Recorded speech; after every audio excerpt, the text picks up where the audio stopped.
Namanya ngaspal, ngobrol asik bersama Astra Tol Cipali. Tentunya kita akan menghadirkan obrolan sore yang ringan namun bermakna. Soal apalagi kalau bukan tentang keselamatan berkendara, keselamatan di jalan tol. Selamat sore pendengar Trijaya di Kota Bandung dan juga Anda yang mendengarkan saat ini di 104,6 Trijaya FM Jakarta. Saya Aldian Norman, mengudara langsung dari kawasan Profesor Ekman, Studio Trijaya FM Bandung. Bersama tamu-tamu saya sore hari ini yang sudah driving lumayan jauh, tapi karena adanya tol jadi dekat. Ya, selamat sore Bu Rere.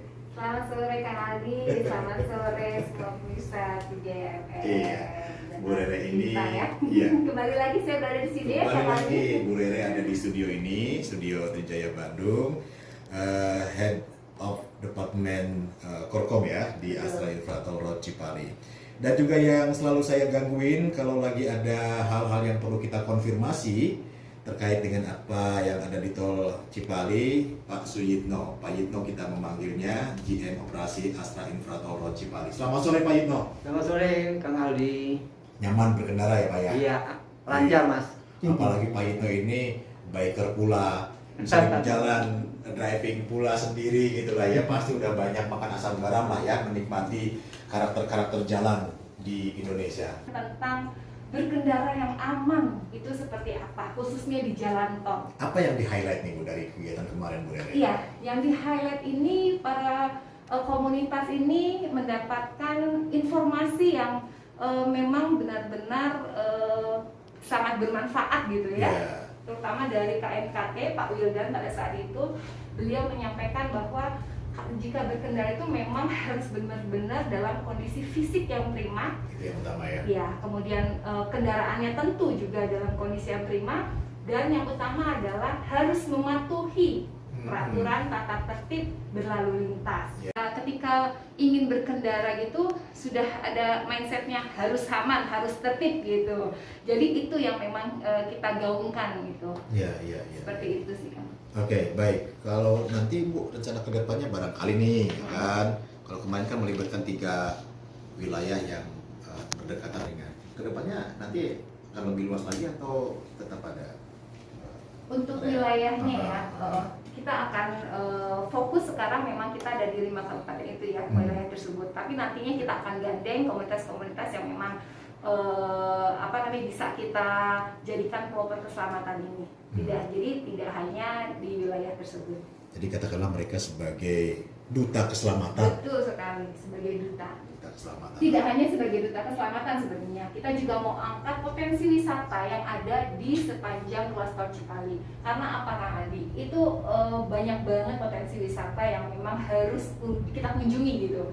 Contohnya di Majalengka kita bisa lihat banyak kan di sana mayoritas pegunungan gitu ya. Kita ada curugnya banyak gitu kan. Nah, itu ya. Terus para layang itu di sana ada gitu. Terus di Subang juga. Jadi memang wilayah yang dilewatin tol Cipali ini memiliki potensi wisata yang perlu kita kunjungi. Jadi sebenarnya perilaku mengemudi pengguna jalan atau masyarakat itu sangat dipengaruhi oleh tingkat pendidikan ya, tingkat pendidikan dan keterampilan dalam bagaimana mengemudi ya.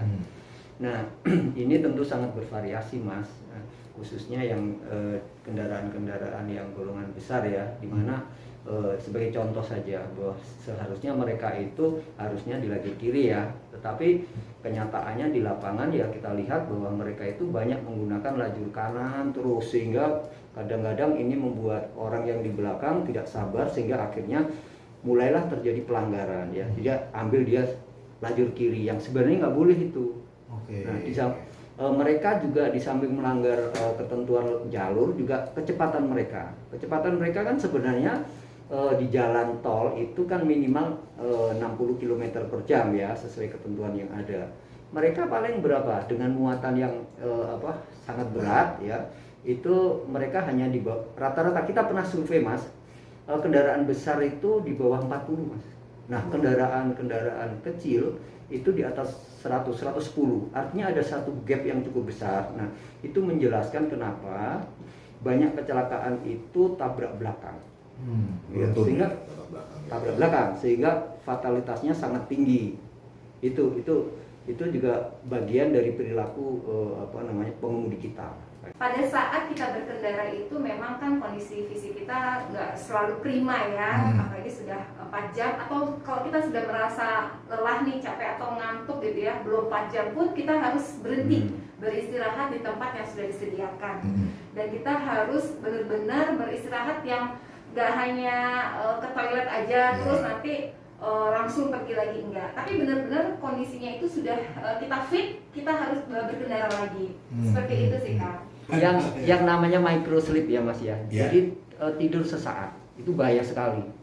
Nunutan Pak, orang sudah bilang nunutan. Nunutan ya, artinya sejenak lah, terlelap sejenak. Ini bahaya. Ini sebagai gambaran saja bahwa kalau dia menempuh kecepatan 100 km per jam, ya, artinya dalam 1 detik itu dia bisa menempuh 26 atau 27 meter. Nah, 1 detik. Kalau dia 100 km per jam, artinya apa? Artinya kalau dia itu lelap sedetik, dia sudah melenceng. Kalau posisi setir sudah melenceng, dia akan melenceng keluar jalur karena lebar jalan tol kita ya, satu lajurnya 3,6. Ada 2 lajur, kan berarti 7,2. Taruhlah ada bahu jalan luar, bahu jalan dalam, itu taruhlah 3 meter. Jadi cuma berapa? 7, 10, 11 ya? 11. Nah, padahal tadi sedetiknya dia itu terlelap 27. Tutup. Artinya ketika kita tapping di awal, kita akan dikenakan biaya tuh tapping di akhir. Di ujung, Palimanan misalkan. Benar sekali, di Palimanan. Jadi kita meskipun jalan masuk nih Purwakarta nih dari Bandung, Cipali ya Bu ya. Terus di tengah-tengah ada exit tuh. Ada. Ya kan, Subang gitu ya. Pengen beli oleh-oleh lah misalkan. Iya, beli nanas ya di Subang. Terus keluar lagi. Tapping kan? Iya, tapping. Nah itu belum dikenakan charge, jadi kita nanti keluar lagi, terus masuk lagi ke arah Cirebon. Nanti baru di Palimanan yang akan dikenakan charge. Tidak menambah beban. Tidak, sama, tetap sama biayanya. Oh sama. Iya. Oh, menarik. Iya betul. Oh benar. Pantesan YouTube-nya Cipali banyak konten potensi. Iya, betul sekali. Kenapa kami mengangkat potensi wisata? Karena itu. Jadi jangan takut lah ya. Saya menonton setia YouTube. Yes, thank you Kak. Harus disebar tuh. Jangan lupa subscribe. Ketika lelah beristirahat di rest area yang sudah kami sediakan. Kami sepanjang tol Cipali ada 8 rest area. Dengan tipenya itu tipe A. Tipe A itu lengkap. Ada SPBU ya. Kalau tipe B itu tanpa SPBU. Jadi mudahlah membedakannya. Gimana Bu? Itu ada di pelangnya gitu? Jadi kalau ada SPBU pasti itu tipe A. Oh. Gitu. Kalau nggak ada tipe B. Gitu ya. Apa aja bedanya di tipe A dan tipe B? Perbedaannya fasilitasnya itu ya tadi. Yang utama itu adalah SPBU-nya gitu kan. Bengkelnya, kemudian hanya ada bengkel kecil dan masjid lah ya. Kalau di tipe A-nya itu terlihat masjidnya yang megah seperti di kilometer 166 ya, seperti itu. Kemudian yang tipe B ini tidak kalah nyaman dan menariknya nih untuk disinggahi. Kenapa? Karena di tipe B ini kami menyediakan shower, toilet itu air maninya panas, showernya air mani panas. Itu khusus di tipe B. Semua tipe B. Ini berdasarkan Kang Adi, ini berdasarkan dari survei kepuasan pelanggan. Ada yang tolong dong gitu kan, disediakan prestasi yang lebih, dan itu kami memberikan secara gratis. Gitu.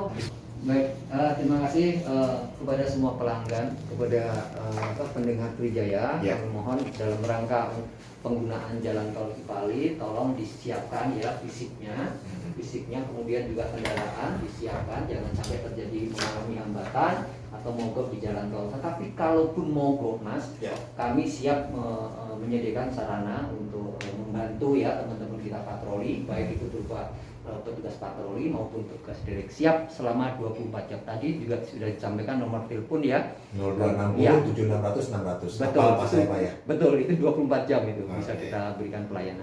0260 7600 600. Iya, betul. Derek gratis sampai exit tol terdekat. Betul sekali. Monggo Bu Derek. Iya, terima kasih.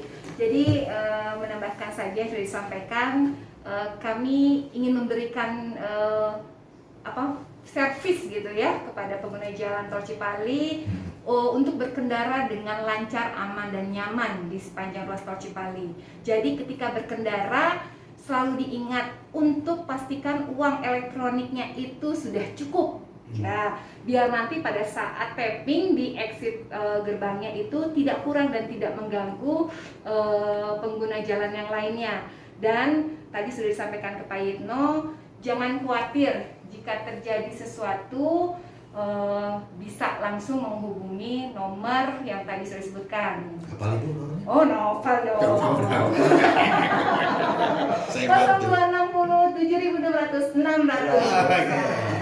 Mudah diingat. Mudah kan? diingat, benar. Oke, keren. Bu Rere, Pak Yitno, terima kasih. Iya.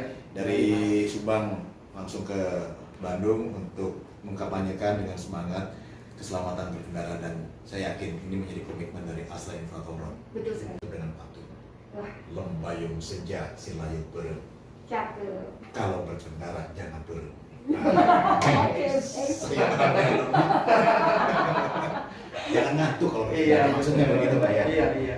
Oke, saya Aldian Lemang, kurang lebihnya mohon maaf. Nanti kita ketemu lagi dalam Ngaspal dengan topik yang menarik ya. Tentunya ini akan menjadi program rutin Antara Trijaya dengan Astra Tol Cipali.